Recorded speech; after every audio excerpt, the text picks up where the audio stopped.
Uniswap launched Uniswap V3, or the third version of their decentralized exchange. Uniswap is the biggest, the most popular, and the most vital decentralized exchange ever.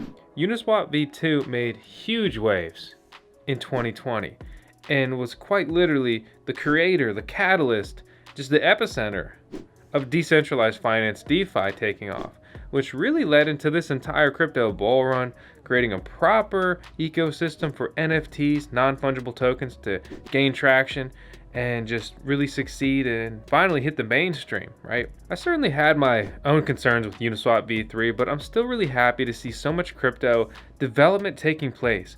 Some people, especially if you're new to crypto, you may not realize like what it was like the last couple of years through the bear market.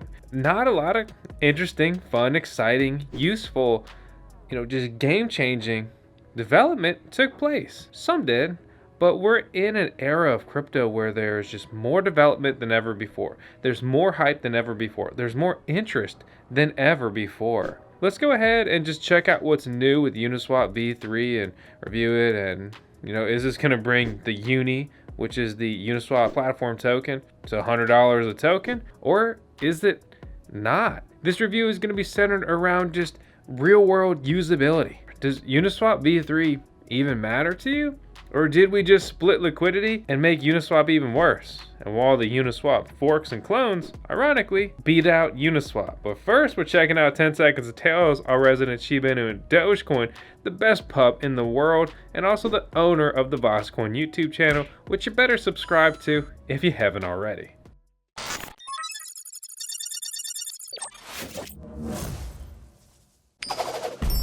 If you've ever wanted to mine Bitcoin, then you should head to minewithcompass.com and learn how they're making it possible for everyone to mine Bitcoin now. They sell Bitcoin miners, they will connect you with facilities, co-location, which enables you to host your Bitcoin miners with some of the best Bitcoin mining farms in the world. Click the link below to learn how you can start mining with Compass today. Before we jump into this video, I just want to lead with a precursor warning. Please watch out for scammers and impersonators. I'm not hitting you up and saying, hit me up on WhatsApp. I'm not saying inbox me. I'm not DMing you on Instagram or Twitter or anywhere. We got official accounts, official links, all linked out below. Also, in this video, I am going to assume that you know the bare basics of MetaMask, which is going to be the key tool to interact and use Uniswap. It's a browser-based wallet. We have a full video guide on what it is and how to set it up, and I walk you through every basic function in our Uniswap 2021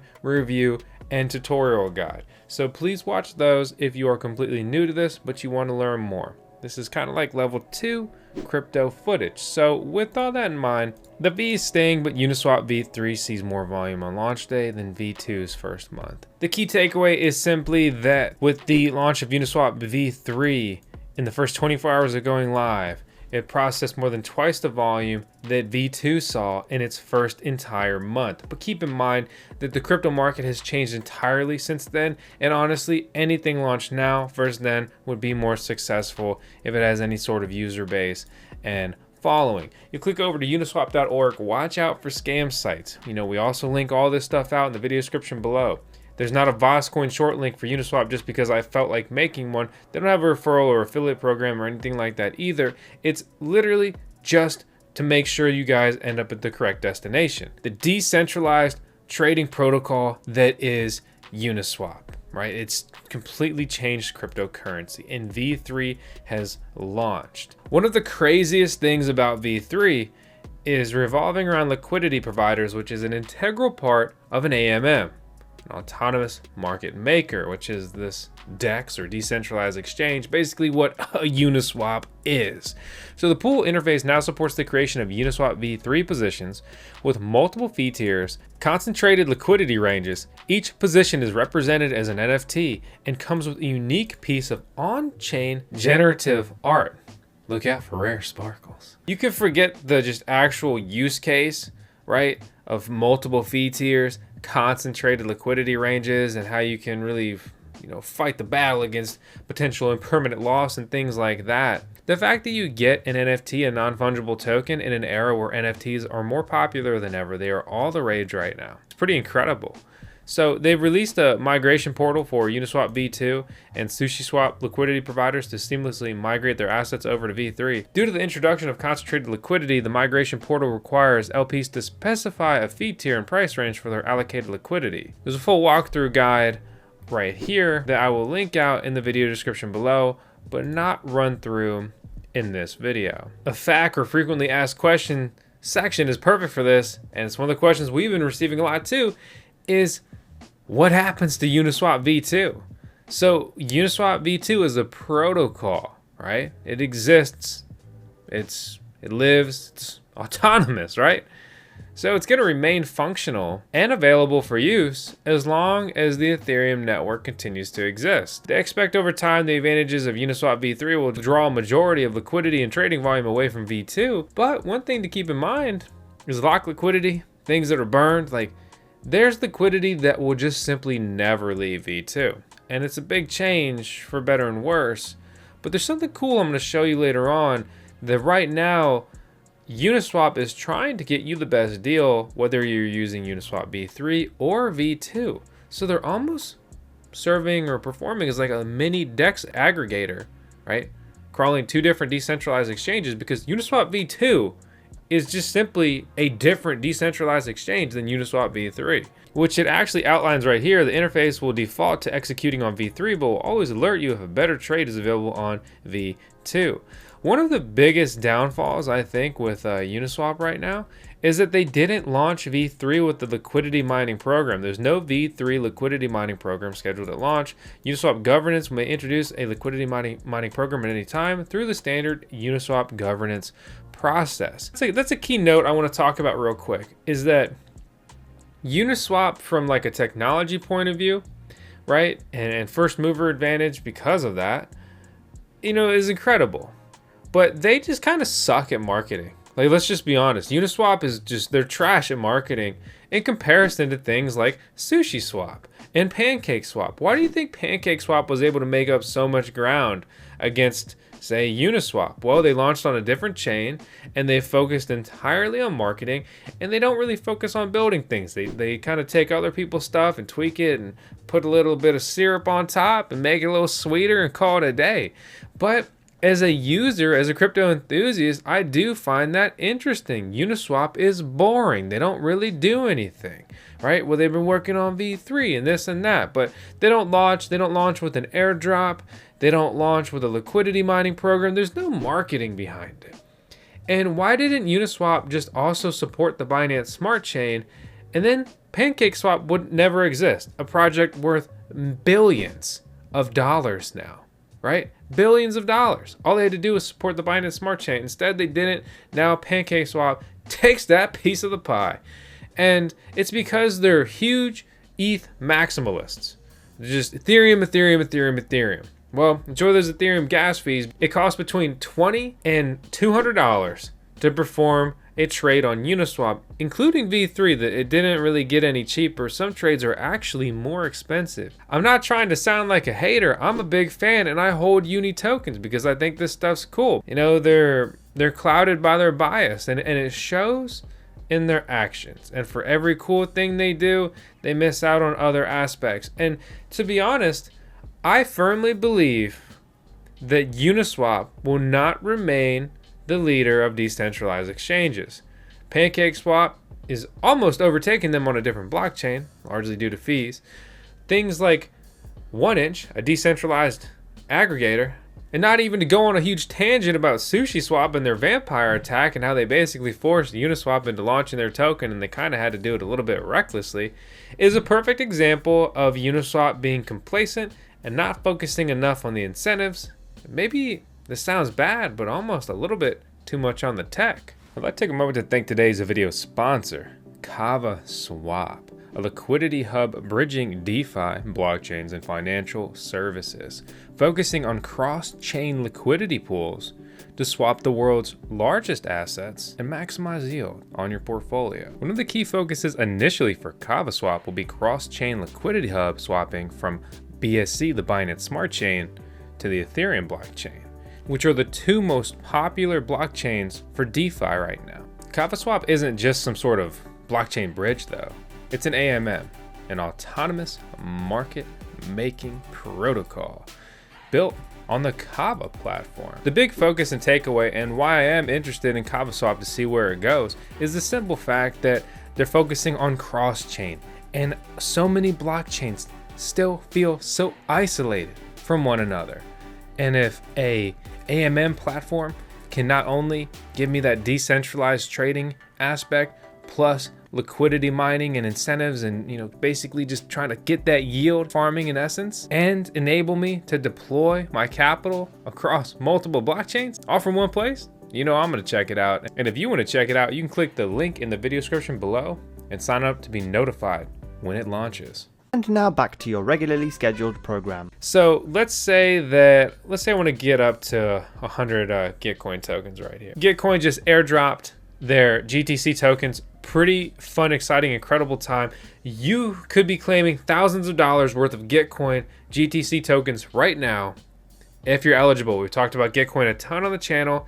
I've got a full video guide talking about this airdrop and how to participate and how to claim your tokens if you are eligible. So I'll link that out below. So let's say I want to buy or trade Ethereum for GTC tokens. To get 57 more tokens right now, it would cost me $315, or more importantly, 0.1153252 Ethereum. And now I'm on V2. And you can force this by putting $use equal V2 in the browser, or it will give you the option get a better price on V2 or get a better price on V3. We click back and forth. You can see right now on V2 it would cost me 0.115421 Ethereum for 57 tokens. But right now it would cost me 0.115035 Ethereum for 57 tokens. And earlier when I was prepping this video, I was actually going to get a better trade on the V2 platform. So always interesting, exciting stuff, keeps you on your toes. Also, just a quick note for people in the future, if things are going crazy, right? So say you wanted to claim the Gitcoin airdrop right when it came out, and it's getting expensive and there's congestion or whatever. That's a time when you would want to expose yourself to more risk. Slap in like 10% slippage, or whatever you want to do. And then when you do go complete that trade, you click, yeah, I want to do that trade. You click confirm. And instead, when you go to the gas fee, you would click the highest gas fee. And right now, MetaMask is failing to pull the USD amount for me, but you can see the different Ethereum amounts. So if you want your transaction to complete the fastest, like if the price is dropping or it's skyrocketing and you want to get in there quickly before it goes up, and your trade will revert or cancel if the price changes too much in that period. So if you're like, oh yeah, I want to save a little bit of Ethereum, I want to save a little bit of money, your transaction may not even go through, or if it does, then it may just be canceled because the price changes so much. So if things are going crazy, if they're popping off, you always, at a minimum, jump for the fast transaction fee. Things aren't too crazy right now, so I'll just go ahead and use the average fee, which would save me 0.001 Ethereum basically. And so it normally populates, but you can go ahead and add whatever token you trade on here. Just slap that and add it to MetaMask for easy tracking. And then I can go ahead and pull the transaction up here on Etherscan, basically the official block explorer for the Ethereum blockchain. Gas fees are great right now compared to how they've been recently, but they're still pretty expensive. These are really some of the lowest gas fees I've seen since crypto really picked up in this recent crypto bull run. But these are still very expensive transactions. Like it shouldn't cost you $18.69 to make a decentralized trade. My trade amount here, and it would have cost this amount if I spent $1,000, if I spent $10,000, if I spent $1. So please understand that. And so I'm paying $20 basically on a $300 trade. Just think about that. That is a very high portion, and it's just very expensive. You compare that to legacy finance. I just paid a standard wire fee. I mean, I'd say standard wire fee is more like $30, but anyway, you get the point here. And it's too high. I could do this exact same trade on competitor blockchains that support DeFi, decentralized finance mechanics, for cents, 37 cents, as opposed to $18.69. It's a huge issue. I've spent 3.391 Ethereum just with this address, which right now is under 10 grand, but it's been well over 10 grand based on recent price movement, only completing 353 transactions. I mean, that's a lot of Ethereum to burn up. I would love to have 3 more Ethereum, especially with where I think Ethereum will still go in our current crypto cycle. So, but there are a lot of interesting things going on with Ethereum and Uniswap and how they're integrating multi-call, which there's been a little bit concern about how it's dangerous. The danger mainly revolves around people just kind of the copy pasta, forking their stuff and not fully knowing what's going into that. So actually, as part of this, but I'm no developer and I'm not trying to basically claim that I am. But I always try to just learn a little thing here or there, and just trying to just learn every day. I mean, that's kind of the dream. Like, make yourself better, learn more stuff every day, and just take life and your hobbies and your passions and everything as far as you can. As far as I know and everything I've seen, it's safe to use Uniswap V3. As a user, honestly, it's not really going to be that different, at least so far. You're going to be making decentralized trades through MetaMask, and the customization capabilities with being a liquidity provider is fantastic. We see right here, liquidity providers are already starting to make a lot of money on their platform. Fees have started to climb, as things heated up a couple weeks ago. It definitely cooled off a little bit since then, but I'm confident we're going to heat back up. But anyway, the point is that he's already collected more than 3.6 million in fees. And number 2, the second largest liquidity provider here, had earned 3 million in fees. So 5 other LPs had already earned 1 million in fees. These numbers continue to go up, but the takeaway here is that it's profitable, right? And if you've got your cryptocurrency just sitting in your wallet doing nothing, right? Say you've got Ethereum, say you've got Uniswap, and like I do in my wallet, and I did provide liquidity on Uniswap V2 for basically like a year. And I collected basically free coins. You earn fees, but those fees you earn are the tokens you're providing. So I was getting free Ethereum and free Uni tokens. The biggest downfall, though, were gas fees. It was expensive to get into my liquidity provider position, and it was expensive to get out, taking a bite out of my profits. You said it, the rent is too damn high. So anyway, that's just my quick take and update on kind of what's going on with the Uniswap V3. Again, I'm no coder, I'm no audit king, I'm no professional, but everything I've read, everything I've seen, all the professional documentation that I've read is that it's looking good, it's safe, we're clear to proceed. I know a lot of people are really apprehensive when new projects launch. So I'm going to be throwing my stuff in there to a certain degree and, just continue to look for the best opportunities in decentralized finance. And I'm not the only one. Whether you love or hate Kevin O'Leary or Mr. Wonderful from Shark Tank, he just started a DeFi investment company. Like the dude is like making DeFi tank, Shark DeFi. Not literally, and that's a little lame and corny, but you get what I'm saying. It's pretty crazy. What a change in perspective in this space, for better and worse, that we're dealing with here. So if anything, if you liked my perspective at all, please hit the thumbs up, subscribe to the VoskCoin YouTube channel, leave a comment, and I'll see you guys on the next one.